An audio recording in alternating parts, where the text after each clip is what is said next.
You're listening to Dodge Movie Podcast. Your hosts are Christy and Mike Dodge, the founders of Dodge Media Productions. We produce films and podcasts, so this is a podcast about films. Join them as they share their passion for filmmaking. Welcome back, everybody, to the Dodge Movie Podcast. We are kicking off January and our new year. In this new year, we are not going to talk about the themes. We are going to let you guys guess the themes, and they will be revealed on our fourth episode, or fifth in some cases, of the month. You can look to social media for some clues. You can look at the 4 movies we chose for clues, and email us your guesses for each month, what you think the theme of that month is. The email that you will send it to is christy@dodgemediaproductions.com, and that will be linked in the show notes, and you can guess as many times as you want until the end of the month, I guess.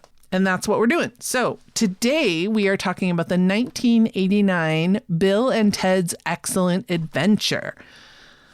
The director is Stephen Herek. He did Critters in 1986 and Mr. Holland's Opus in 1995. I remember that movie. Bit of range between Bill and Ted and Mr. Holland's Opus. Yes, yeah, a bit of range is right. It was written by Chris Matheson, and they knew each other from, I believe, it was either like film school or it was like a Groundlings-like group. Okay.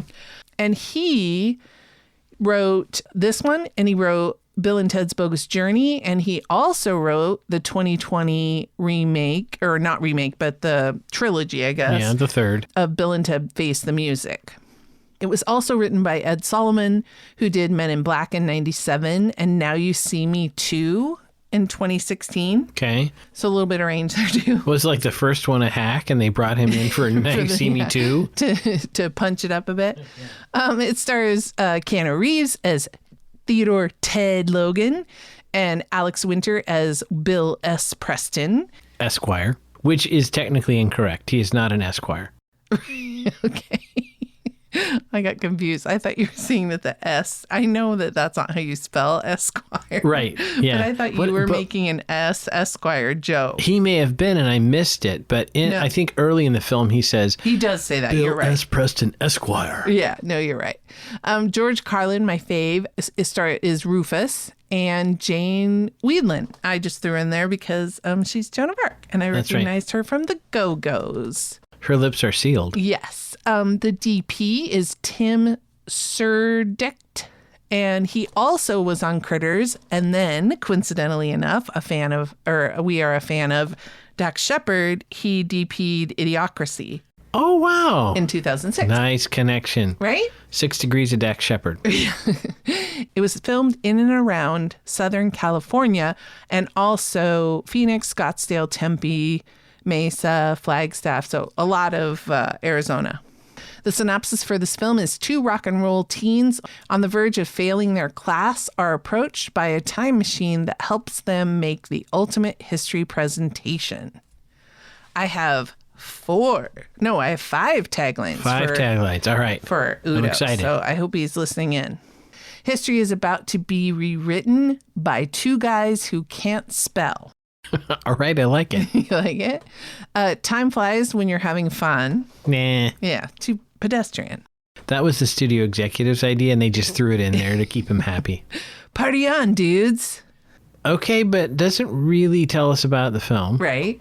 Brace yourself, amigos, for the most triumphant video. No. That was on the UK VHS box. The funniest comedy in the history of history. First one by far. Yeah, well, I Big messed winner. up the last one. Still. Okay. Alrighty. I've been doing my homework. This is a big favorite of yours, so I tried to learn what I could about it, so I may sprinkle in some stuff. But why don't you kick us off with your pickup line? Hi, welcome to the future, San Dimas, California, 2688. I believe this is spoken by Rufus. Little VO. So this being a favorite of yours, what did you resonate as a kid and then now as an adult filmmaker? Well, not an adult filmmaker. Yeah. Whoops. Now that you're a grown-up and you make films. What did you notice like this time versus when you were a teenager watching it in the cinematography and the writing? So for full disclosure, I'm going to tell the listeners that this is one of the few films that I gave a 10 out of 10 on IMDb. And that is maybe less because of fantastic cinematography or other things, which is not to say it's not a good film, but more just I resonated with it. I think it was a combination of things, but ultimately it captured basically, in a humorous way, the idiots that I knew growing up. Right? So there's some nostalgia to it, even though I was 21, I think, when it came out. There's the music, and the soundtrack is exactly the music of kind of my high school years. The humor is definitely right up my alley.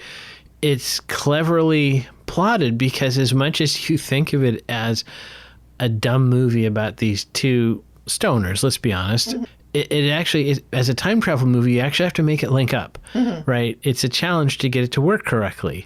And one of the things, for example, is the opening scene where we first meet Keanu Reeves as Ted's dad. He's looking for his keys, and that comes back later in the film. So they have to keep it internally consistent. It's got basically a bunch of callbacks, right, to your knowledge of history. If you look at the way the film is put together, it's actually shot well. But also it gives us the birth of Keanu Reeves, right? That was, he expressed a fear that he was going to always be identified with that character.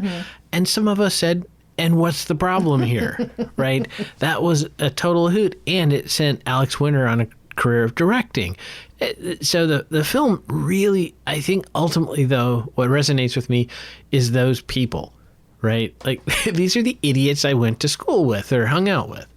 It's so interesting that you say that because I know a couple of, maybe only one of your high school friends, but I've heard all your stories and I wouldn't have thought that these type of kids would have been your friends. Well, so first of all, I had one friend out of every friend group. So I had a wide variety. And I'm not necessarily saying that these were my dearest and nearest friends as much as these are the people that were of my era. Right? Ross lived in San Dimas. There was a water park in San Dimas. Right. That like I have been to a Circle K. Okay, so the world that they are living in before they get in the time machine is a world that you resonate with. Yes. None of my friends failed history. Right. That's what I was going to say. Like you're a smart guy and I know Eric's really smart. So it just seems like you wouldn't have hung out. Like, I know you weren't a stoner. No, but these are people that I mean, it resonated with kind of the milieu that I was in. Definitely much like Diane Fossey, Gorillas in the Mist. I was a little... This was your jungle? I was separate from them, but this is so different than... It was that kind of culture, that era was so tight. Van Halen came from Pasadena. This was kind of, just that was the era. So imagine like if you grew up in Hawaii and there's a film about Hawaii, you're like, oh my gosh, I totally recognize that. Okay. Yeah, no, that makes a lot of sense. So it's interesting that you say, we like to do indie movies. This very much was an indie movie of its era. Oh, yeah. I think it probably, I don't want to spoil the getting to the numbers part, but I think it probably outperformed its budget by a lot because it was kind of, at least amongst my crowd, a viral hit. Yeah. Right. So it was produced by Dino De Laurentiis. I believe that once it was made, I think they either tested it or they just didn't think anybody would buy it. So it sat on a shelf for like a year. Oh my gosh. Before it came out. And part of that could have been like one company dissolved and so another company bought it. And they were there was even some thought that it wouldn't even make, because this was the time, ironic, because this is almost like wrapped back around. Some movies were made just to appear on like an HBO or whatever. Right. And so they thought it may not even make HBO. And so it sat on the shelf. And so it is kind of like the little indie that could. Right. Because Alex even thought like, oh, shoot, nobody's going to see this cool thing I did. Mm-hmm. And then it was like a big hit. but I think it was a slow. Yeah, I don't know. Because I don't think it had a marketing budget behind it. I don't remember So it was that at word all. of mouth from you and your buddies. Right, all of me and my maggoty friends. Yeah. But yeah, it could very well have been just entirely that, because I do remember seeing it in the theater, but I don't. Back then, I didn't really follow Variety or Box Office Mojo, so I Right. didn't really have a sense for how much it was advertised or how well it was doing. Other than people I know knew the jokes, they'd obviously seen the film. Right. Oh, okay. So what things stuck out to you watching it this time in the realm of cinematography? Well, the first thing is kind of, I don't know if it's marginally cinematography, but titling, right? I had never noticed before what a strange font they use for the titles. The majuscule or larger letters don't look to be from the same font family as the minuscule or smaller letters. That's bizarre. But I did like how they had the giant shoulder-mounted video camera to film their own video, and they showed it. That was actually, the viewer got to see that footage. That was a neat trick. That was very reminiscent of that time. You're right. Yeah, it's of a period. I was really surprised at how well the visual effects held up over time. And to me, that really is credit to the filmmakers for putting them in the film in a way that didn't rely on them. Because I think if it was like, original 1978 Star Wars, pew pew, it would maybe not look as good. But they were kind of a sprinkling. But that was amazing, I thought. When you say visual effects, do you mean when the time machine was transported? Yeah, and the lightning effects that they did on it and stuff. There's a neat crane shot from inside the saloon when they first walk into the saloon that I had never noticed before, but now when I saw it, I was like, oh, that's a non-trivial setup. Interesting how they did that. Tons of fog in the medieval interiors. Apparently it was a foggy time. Well, they're in England. But they did neat little tricks, like when the phone booth travels through time, it does lightning. And when they pick up Beethoven, you see the lightning from a shot of the piano keys, not from the actual thing itself. And that's where I said it's actually a well-made film, even though it's kind of silly and dopey, right? There's a wonderful circle dissolve, which you never see anymore. No. So that was kind of fun. High-speed housework montage. Again, rarely seeing the high speed when they speed up the footage, And then there's the historical figures at the mall montage. So I thought it was actually shot pretty well. It's, it's not like 1917 where people are going to look at that, only watch the film just for the cinematography maybe, but I thought it was shot really well for what is basically a dumb comedy about two stoners. Right. The only scene or set that I thought looked a little hokey is, and I can't remember what they called it, but when Clarence Clemens is in the the like futuristic courtroom kind of place. Yeah, that just seemed a little on the. Yeah, that seemed like 1989. But speaking of sets, this is a thing where maybe we have a listener who is into this who can tell me. But when they're in the castle, there's a scene where the characters go down the stairs. It might be when Ted falls down the stairs in his armor, but it's a circular staircase, and that was how they made the staircases in the corners of the building. But I remember reading that they circled one very particular direction to give the defenders who would be higher up on the stairs an advantage, and this staircase looked backward for that. So I would love it if we have a listener who is an expert in medieval castle construction who could tell us if in fact the staircase was twisting the correct direction. Well, since we're talking about sets, a couple of tidbits that I picked up doing my research was that according to Alex Winter, filming in the phone booth was so unpleasant that he and Reeves, as he calls him, nicknamed it the Death Box. Oh, I bet. I was going to ask if they had to build a separate one, because by the end, they have so many people in the phone booth. Even if you had taken the phone out, which if you recall, and for some of our younger listeners, they may not, the phone was in a corner and it had a little triangular kind of like shelf that it was beneath it. So you didn't even get the full square. And I don't know that you could fit two people in there comfortably, not 12. I agree. I think there were a couple times I could tell that they had built a separate one. The actual phone booth, I know they put on a crane and would, kind of drop into place when it was landing, obviously with no one inside, and pick it up when it was taking off. And the actual phone booth time machine was given away as a contest prize by Nintendo Power Magazine, which was promoting the Bill and Ted's Excellent Video Game Adventure in 1991. Who got that? I don't know. I need to talk to this person. The winner. Yeah, I thought it was interesting that they have the technology to travel through time, yet it depends on fragile bunny ears. Right. You know what that was? It was the frame of an umbrella. Oh, now that you mention it, it's totally like that. Yeah. But it looked like red anodized aluminum. So maybe they had a higher end umbrella, but totally now I see that you say that. Thank you. I will now see that every time I watch it. Oh, sorry. No, that's a good thing. And in the original script, the time machine was supposed to be a 1969, of course, Chevy van. The filmmakers thought it was too similar to Back to the Future from 85, so they changed it to a phone booth. And this person who put this tidbit into IMDb said, apparently unconcerned that Doctor Who from 63 uses a police telephone box as a time machine.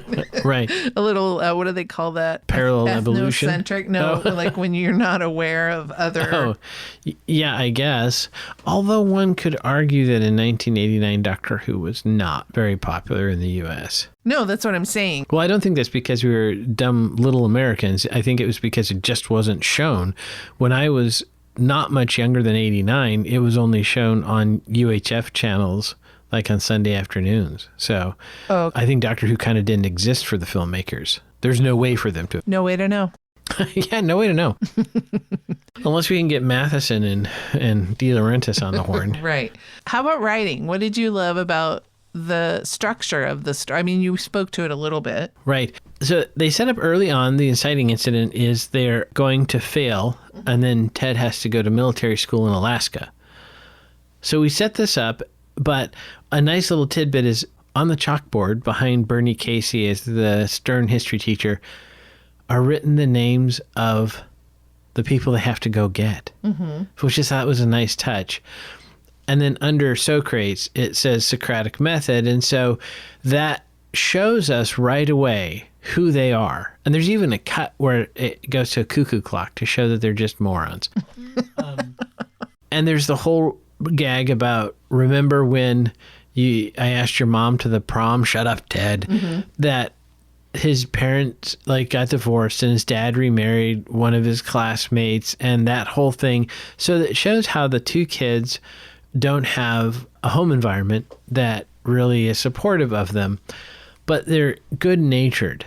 I think that's kind of the key, is they're not very bright, but their hearts are in the right place. And I don't think the film works if we don't kind of fall in love with them. We want them to succeed, even though they're kind of not the smartest or the most academically inclined, let's say. And we even see that with the we're going to be the greatest band ever. Do you think we should actually learn to play the instruments? That you can see there's a kernel of awareness in there, but they're basically just teenage idiots, right? But again, I like how they set up that they have to accomplish this goal, right? It's got a series of stages, but then there's a challenge thrown in front of them because they have a little damage to the umbrella. And ultimately, you see that they succeed, but they succeed in a way that feels, I think, to the audience like they have changed. They have become slightly better. And I actually, even though I've seen the film many times and I know what happens when they're standing outside the police station and it's like, oh, we got to remember to come back and put this here and do that there. I'm still nervous because oh my gosh, these guys are idiots. They're not going to remember. Right. So I think, I bought into the premise, right, of these two characters. And I think for me and a dumb buddy going places, doing stuff, that's in some sense a road movie like Hope and Crosby. Yeah, that's exactly what the filmmakers said. They were hoping it would be like a Hope and Crosby. Well, they landed it perfectly. Yeah. Do you think that for you, because you were much more literate than Bill and Ted, and you would have known all these different historical figures, was there part of that appealed to you? You mean that I was kind of in on the joke, or that I knew the answers?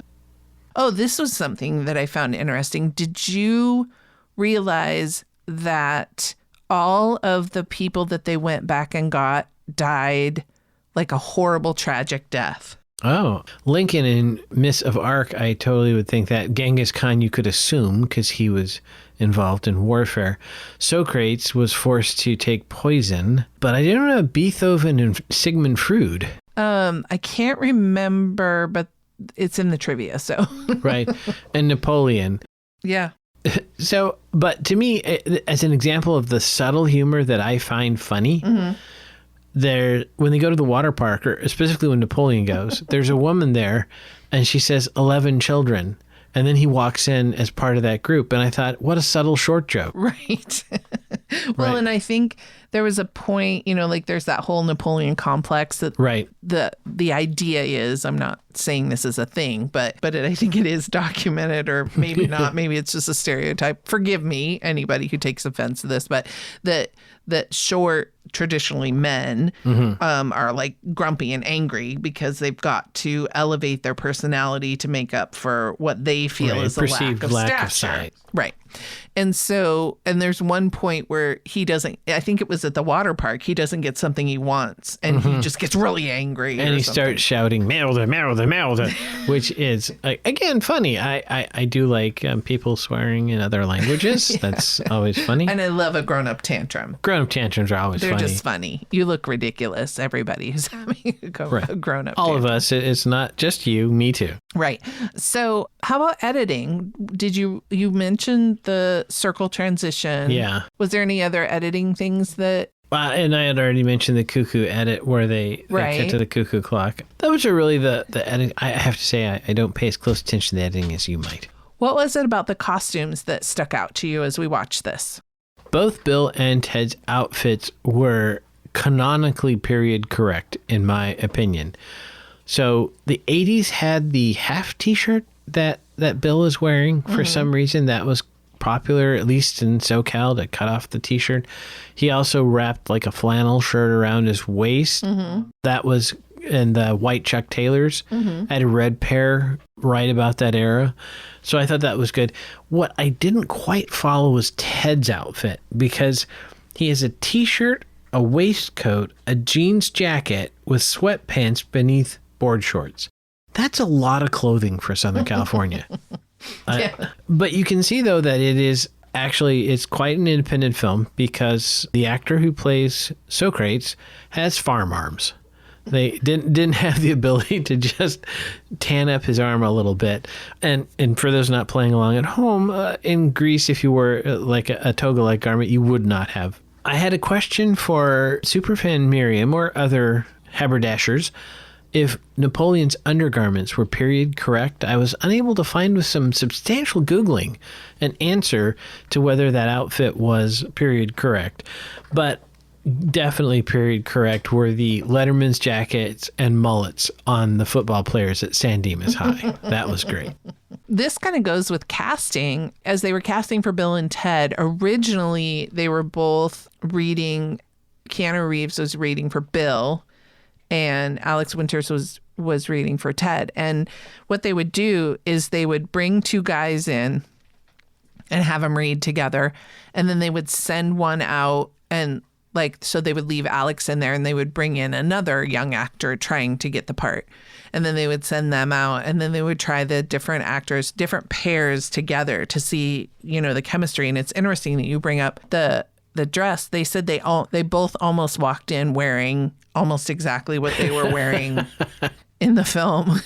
So it's funny you talk about it being hot, but that apparently is what Keanu was wearing when he must walked run in. cold, yeah. And you can find their audition on YouTube. Oh, I now must watch that. It was a little slow for me, but I think you probably would enjoy it. Sure, yes, and a young Keanu. Yeah. What I loved, and I think this is important when you're casting, they talk about chemistry tests, is the director said every time he would go out into the waiting room, that those two were just like chiming back and forth. Right. They both rode motorcycles, so that's where they connected. They both loved the same kind of music, so that's where they connected. There was a third topic that they just totally vibed on. And when he would go get one of them, they'd be like, okay, I'll be right back, kind of. And then they would test him. They would test one of them with another actor. And when they sent him back out, they would just pick up where they left off.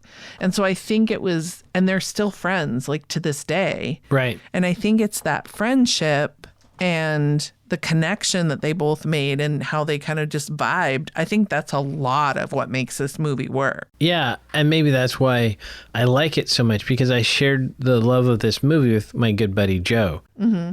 And I feel like that maybe is it calls to just that the two bros. Right. Yeah, share with me what you shared while we were watching it about you and Joe. Yeah, we love that movie so much that there was a day when we sat in his office. It was not long after the film came out. This is amazing. We must have watched it on a video cassette. And I honestly believe, I'm not exaggerating, I honestly believe we did the entire movie's dialogue from scratch accurately. It's frightening how well we knew that movie. Right. So were you Bill or Ted? Oh, I was Bill. Always. You were always Bill. Okay. Yeah. All right. Did we have any head trauma in this film? We actually did. I would argue that there was some head trauma when Napoleon gets blown up by a cannon when we first see him. Ted whacks Bill in the head with a sword, and then Ted rolls down the stairs when they're in the medieval castle. So I'm going to say that counts for both people getting some head trauma. And then this maybe counts when Genghis Khan knocks off the mannequin head with a baseball bat. Right. How about a smoochie? Smoochy, smoochy, smoochy. Did Bill or Ted get lucky? I don't recall them actually smooching the beautiful babes from England. Now, they come back in Bogus Journey. They do come back in Bogus Journey. I don't think in Face the Music. Do you have a driving review? Does the time machine count as a vehicle? I suppose it does count as a vehicle. I guess the lesson for our younger viewers is pay close attention to what numbers you're dialing when time traveling. Missy, who is Bill's stepmom, former classmate, she drives a red 86 Fox body Mustang convertible, which I think is exactly accurate for that character in that era. And then later, inexplicably, she switches to a Mercury Grand Marquis wagon.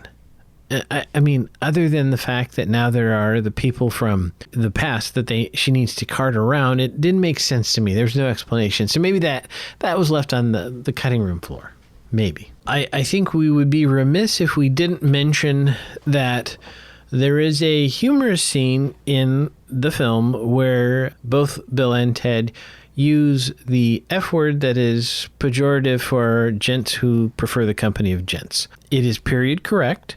It is not strictly used to insult someone of that persuasion, but for the modern viewer, it may be a little off-putting. Mm-hmm. But again, for that era, that was completely representative dialogue, right? Mm-hmm. At the time, I don't think anybody blinked. But now, to the modern viewer, it comes across a little bit different. Mm-hmm. Not cool. Shall we go to the numbers? Let's go to the numbers.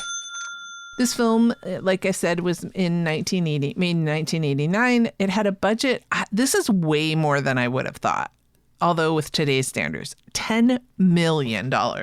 Wow. Is that the visual effects? Or it's not the music. There's hardly any bands you know by name. I think they probably came relatively cheap. And no stars. I mean, it couldn't have been cheap maybe to go to Arizona in 89. I mean, Arizona is a big filming area now, but I don't know if it was in 89. So both Carlin and Wheatland's careers were burgeoning. I don't know that they would have been that expensive to get. Yeah, that's I don't know where that went. I know. It's got to be visual effects. Right? But it did quite well. It quadrupled it it had a domestic and worldwide income of $40.5 million. Nice. So 4 times. And today that would be like a movie making $93 million. Oh, that's good film. Good film. Yeah. It got a 6.9 out of 10 on Rotten Tomatoes, and critics gave it an 82%. So critics love this movie. Good film. Audiences, not as much, but still it's fresh at 75%. That might be the core demo for this film doesn't go on Rotten Tomatoes so much. I agree with that. I have to say, I know this is a favorite of yours, but I kind of got a little What? watching it, and so I wonder if this appeals to females. I don't know. Well, it's got 2 good-looking fellers in there. That's true. Yeah, and Alex shows a little skin, right? But speaking, though, of the soundtrack, I do recommend for any of our listeners that were in their teens in the 80s and liked rock music, hard rock, you should definitely give the soundtrack a listen. It's a good one. It's a good representative, like you said, of the time. It comes in at 90 minutes, so a good little quick kind of thing to watch. It's rated PG, and it's listed as an adventure comedy music film. Yeah. Okay. All right. So, like I said, that's our first film for the month of January. We are doing a new game with y'all to try to get some audience engagement. We would love to hear from you. This is your first clue into figuring out what theme January is with Bill and Ted. You can see the other 3 films on our social media posts. I believe that will come out on Thursdays. You'll see what all 4 films are, and you can send in your guesses as to what you think our theme for the month of January is. Check the show notes for the email to send it to, or you can call us with your guess at 971-245-4148 to give your guess, or you can even text us your guess on that number. And never forget, Dodges never stop, and neither do the movies. Thanks for listening to Dodge Movie Podcast with Christy and Mike Dodge of Dodge Media Productions. To find out more about this podcast and what we do, go to dodgemediaproductions.com. Subscribe, share, leave a comment, and tell us what we should watch next. Dodges never stop, and neither do the movies.